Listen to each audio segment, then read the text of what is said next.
ballad and story, rhyme and song, nor be I any less of them, because the red rose bordered hem of her whose history began before God made the angelic clan.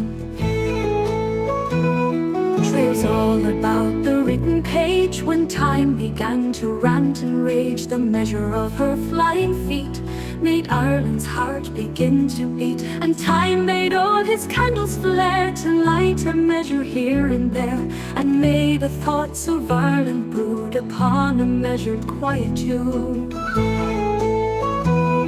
Nor may our lives be counted one with Davis, Mangan, Ferguson, because to him who ponders well, my rhymes more than the rhyming tell of things discovered in the deep, where only bodies laid asleep, for the elemental creatures go about my table to and fro.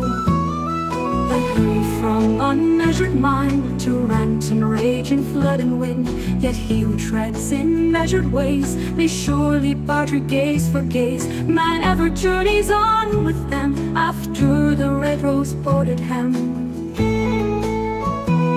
Our fear is dancing under the moon, a druid land, a druid tune, while still I write for you the love I lived, a dream I knew. From our birthday until we die is but the winking of an eye, and we are singing and our love what measure time has lit above. And all the nighted things that go about my table to and fro are passing on to where may be, in truth's consuming ecstasy, no place for love and dream at all, for God goes by with white footfall. I cast my heart into my rhymes, that you in the dim coming times may know how my heart went with them after the red rose bordered hem.